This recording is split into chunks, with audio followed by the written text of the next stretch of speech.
Bill Harder works in the precious and precarious space of supporting people through loss, grieving, and dying. The wisdom and insights that he shares in this conversation will likely change the way you perceive our collective relationship with death and dying as a culture, with your own grieving and loss experiences, and possibly even with your own mortality. Here is Bill's conversation with Ben. In this work I do with hospice, it is the collecting of those stories and just holding them. And that's to me a beautiful way for me to be in the world, to be honored with sitting next to this story and bearing witness to it.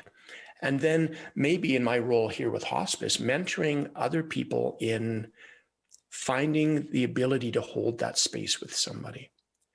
And of course, the other side of that is that individual is going to die, not simply because they have a life-limiting illness, but because the mortality rate is now 100% among human beings.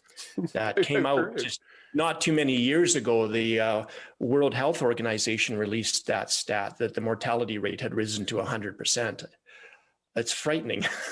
So we all die. And that means we need to be able to hold the space afterwards for us who grieve, for the sorrowing journey. And again, it is just so sweet, bittersweet even, to be able to be with people who have had somebody or something in their life torn away from them. It's so much easier to accept and to work through that process, I think, when it's a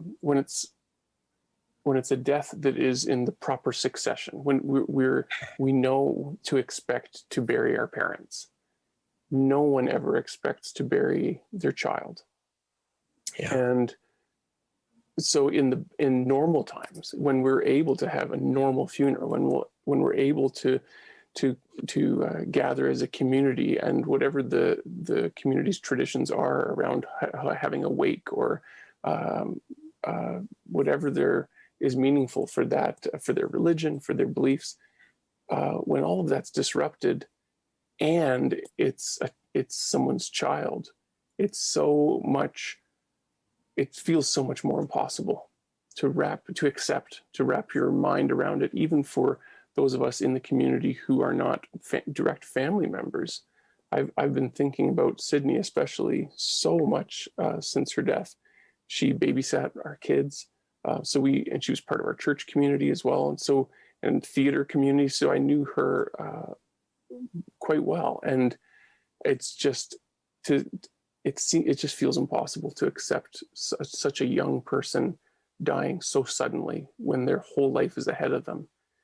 The death of a young person, it is so much harder to go through the processes that you're describing, I think, and to remember that you are big enough and strong enough to encompass that grief. It's catastrophic, Ben. A catastrophe means something that we experience that threatens our survival, a hurricane, an earthquake, a fire, whatever. And in the world of grief, this kind of loss is catastrophic. It does truly threaten our being.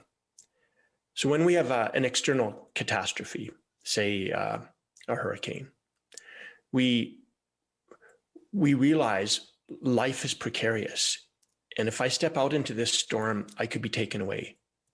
So we have to prepare ourselves, and we have to realize there is risk. This is a catastrophic loss. And I in no way want to romanticize sorrowing with these lovely words of ancient things. Rather, I would say in these losses, there is a need to wail, to rail at the universe, at something that is clearly wrong. And we need to do that privately in our own voice. We need to do it corporately. We need to demand an accounting from whatever you call source, creator, whatever, right? We need an accounting for this. Why are our children dying? And I've had an extraordinary number of grief clients in 2020, 2021, whose children had died, adult children, young adults, teenagers. all that I said before still paves the way, because we will survive this. When a parent loses a child, they join a communion of people across the world and across time that have survived, that have deepened as a human, and that were utterly changed by that loss. Who they were as a person was fundamentally, in metamorphosis, changed. And they continued on in life, deepened and scarred by this. Now, I did a funeral years ago for a woman whose son died in his mid-20s from a car accident. And this woman was First Nations descent. And she understood sorrow. And we had a kind of traditional Western sort of funeral, and which she was at. In the middle of it, she just started to keen and then to wail. And the service continued with this sound in the background of somebody whose soul was rent. And it poured into the room, and it spoke what all of us wanted to do, but in our culture didn't know how. And then it subsided. And a little bit later in the service, I was officiating, so I was at the front. I think a song was being played with great groundedness and calm. She came up to the front and she whispered, "I would like to say something about my son." And of course, I said, absolutely. When the song ended, I gave her the podium. And then she spoke such beautiful words about her son. But she couldn't have done that without the strength that erupted out of her in her grief as a wailing. We don't wail in our culture. We have these quiet services where people sit serenely, when in fact, they hurt so bad. They hurt so deeply. An ancient wound. Our children should not die. 20,000 years ago, before we had settled into farming, human beings just like you and me, they wailed when their young ones died. This is what we need to reclaim, individually and corporately. And then the ceremony and ritual that can contain that pain. Because, we need to be the water in the river. Grief is like that water. If you don't have a riverbank, the water pours out across the land and causes great destruction and change. The riverbank simply contains the power of the river and directs it. And our rituals, our ceremony, our community create the containment for that sorrow. So it has a place to flow that lets the energy move and also has the possibility of life. Oh, that is so beautiful visually and just poetically. One question that's popping up for me, Bill, is and just a very practical question, is what would be your unique advice specifically for the young people who are grieving the loss of their friend, of their sister, of their cousin, who have not experienced decades like you and I have of life and many losses and their own experiences of grieving in the past. Maybe they've lost a grandparent, or maybe everyone knows people who have died, who have passed away, but there's something so much more catastrophic, like you said, for a young person who is maybe a little bit less experienced and equipped at the grieving journey, for them to lose a loved one who is also so young. Sure. I'll start with children under the age of 12. Our little ones grieve in spurts. It's like they're walking along and they sort of feel okay. And then a hole opens up underneath them and they drop in, and that's their grief wave. And it's frightening, it's overwhelming. And then they pop out of it and then they're going and everything's okay again, right? Whereas adults we grieve, it's like we've fallen in a river, and the river is deep and it's dark water and it's frightening, and we don't feel like we can reach the riverbank.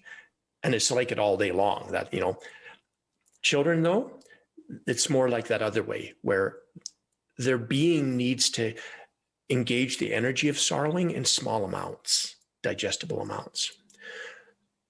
So for our children, I would say, just know that when you feel really, really sad and anxious or afraid or lonely in your grief, that won't undo you. And it will be just for a little while, and then you'll feel different, not quite so overwhelmed. Talk with an adult in your world that you trust, and ask that adult, please just listen to me. I just need to tell you things. Please don't try to fix me. And to the adults around these children, for heaven's sake, please don't tell them not to cry. Please don't tell them that it's okay, because they don't feel okay. Just literally bear witness to their story. Do what Ben and I do in life. Just be a story gatherer. And if they say to you that they're feeling an emotion, just let them feel it. And be the containment for that emotion so that it doesn't overflow its banks. Our little ones are way more attuned to sorrowing well than us as adults, because they're closer, more closely connected to those ancient ways. Yeah. And so we just need to let them be. When they need to play, let them play. And if they're overwhelmed in their sorrow, simply contain it with them. Just let that be a container for that sorrow to be experienced safely. We move on to our teens, our adolescents. That's a hard place to be grieving. You have a little bit of that childlike nature in you and a little bit of the adult way. Our adolescents mostly want to unpack their sorrowing with their peers. They're not so inclined to go to an adult, and as a generality, some more than others, but as a generality, they're going to turn to their peers. And when they turn to their peers, they're not necessarily going to know how to do this. So they do still need the containment of the adult world to hold and bear witness to this. The adult world needs to know they might disappear into their room for days. That's not necessarily a red flag. The adult world might say, I'm worried about you. Are you okay? How are you doing? You can talk to me. They might say that over and over. And the teen's going to say, I know I can talk to you. I'm fine. Which means, thank you for being there. Please don't push. The teens are going to work it out in great part inside of themselves. They're going to try to make meaning of this, and they're not going to know what to do. My recommendation for our teens is this: find a way to connect to your peers and do ritual. And the ritual might be as simple as there's a memorial set up somewhere and I can leave a flower or a note or anything, because we need something physical, right? So even with COVID and all this stuff, we still do need some place where we can go physically. Like in Bashaw, as an example, there almost needs to be a place in the village of Bashaw or the town of Bashaw where the public can literally just drop a flower there. And somebody at some point appropriately will come and clean that up later. But we see that in the world when somebody well-known dies and you end up with a fence somewhere just covered in flowers and notes and things, right? Yeah. That's really important. That's old. Because in our earlier times, our ancestral times, we gathered in our little village around the fire and we brought with us food to share. We brought mementos that were memories of that individual. We stood vigil with a fire as that body burned, right, in older times. And 24/7, somebody stayed vigil for days and days. So our teens need that. They need a place to go where I can leave something. I don't have to be with other people during COVID when I do this, but I could go there and drop off something. Or that they take something to the house of a survivor, right? Sydney's parents or other family members. A part of this is, could I just bring you something I made? I'll leave it at the porch for you. So we need physical, practical things. We need containment from the adult world. And that mostly means a gentle support without judgment, without trying to fix the person. Because our sorrow, it's not an illness, Ben. It's not a psychological condition. It's in our DNA. It's who we are. It is the leaf falling and the leaf unfolding over and over and over. And this is our life. So we're not trying to fix our teens or our children. We're trying to be with them in a way that lets them know they're strong enough to hurt. And they will grow from this. And this hurt's going to be great and mighty. And it will utterly fracture them. And then they will be rebuilt. Yeah, I think we especially our young people, we want to save them from that pain and that hurt. We do. Right. It's fixing, but it's also like rescuing, right? We just want to help them avoid it and not have to go through it. We want to bypass the really difficult parts and build this little nice, clean, neat bridge over the river instead of wading through it. As a follow-up question, Bill, what would you offer to community members who are maybe one link removed from the epicenter of that blast, where our care is more for the survivors, for the family? We maybe know of the person who had passed away. We know their mom, or we know their dad, or we just know the family. And as a community, we're saddened because no one should have to grieve the loss of their child, or a young person especially, or any loss. And we want to show care, but we're in COVID times, and where we would normally, make a casserole and drop it off, maybe we can still do that.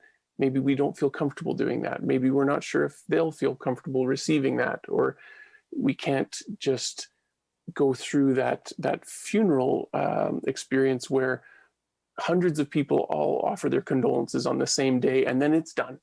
And then when you see that person on Main Street the next week, and they know that you've already had that moment where you've given them a hug or shook their hand and offered your sympathies. And so that process is changed now. It's kind of smeared and spread out over months of bumping into people with masks on and not able to hug. And there's an uneasiness, I think, for some people, or an unsureness of how to be and how to behave and what to say or when to say it. I'm just wondering if you have advice. I know that over this last year, you've couple of things. With this a lot. Sure. Well, bake casseroles, bake sourdough bread, bake whatever, make food, drop it off. If they get too much, they'll pass it on to another person that needs some. It's a beautiful gift. It's an incredible thing. That's ancient. And that's worthy of doing. Those are ancient movements for our bodies to do, is to cook and to provide food for each other in the village. So I would say do that. If they get overwhelmed with it, great. They will fill their freezers, they'll eat them, and every bite will be a reminder they are loved and cared for. Yeah. A couple of things that aren't helpful is when we see them on the street and we say, yeah, geez, I heard about Sydney, and how are you doing? What does it feel like? How are you? There is a thing I have experienced personally of late, actually, that I hadn't had words for, and now my wife and I do have words for it. Compassion, reception, fatigue. The receiving of compassion. And we can get worn out because every time somebody says, oh, how are you doing? It takes us back into the energy of our loss, and it's just so exhausting.